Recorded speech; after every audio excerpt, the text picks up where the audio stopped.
যেহেতু আমাৰ ঘৰত কোনো কাম কৰা মানুহ নাই অকলে অকলে মা আৰু মইনো কিমান কৰি থাকিম সেই কাৰণে মই বহু দিনৰ পৰা যেহেতু সাইন হোমৰ ভিডিঅ চাই আছিলো তেওঁলোকক আজি কন্টেক্ট কৰি মাতিয়ে দিলো আপোনালোকেও যদি গুৱাহাটীত ৰিজনেবল প্ৰাইচত হোম ক্লিনিং সাৰ্ভিসেছ বিচাৰি আছে তেতিয়াহলে এই ভিডিঅটো আপোনালোকৰ বাবে জলদি সেভ কৰি লওক তেওঁলোকে kitchen cleaning sofa cleaning bathroom cleaning bed cleaning fan cleaning window cleaning furniture cleaning and many মোৰ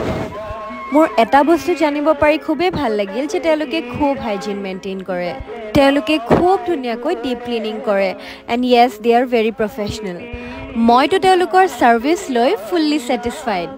পিছে আপোনালোকে আপোনালোকৰ ঘৰখন আৰু অলপ শাইন কৰাবলৈ তেওঁলোকক কেতিয়া কন্টেক্ট কৰি আছে এইটো কোনো প্ৰমোশনাল ৰীল নহয় দেই মোৰ তেওঁলোকৰ সাৰ্ভিস সঁচাকৈ ভাল লাগিল আৰু আপোনালোককো যদি এনেকৈ ডিপ ক্লিনিং লাগে তেওঁলোকৰ পৰা তেতিয়াহ'লে ওপৰ দিয়া নম্বৰত আপোনালোকে কন্টেক্ট কৰিব পাৰে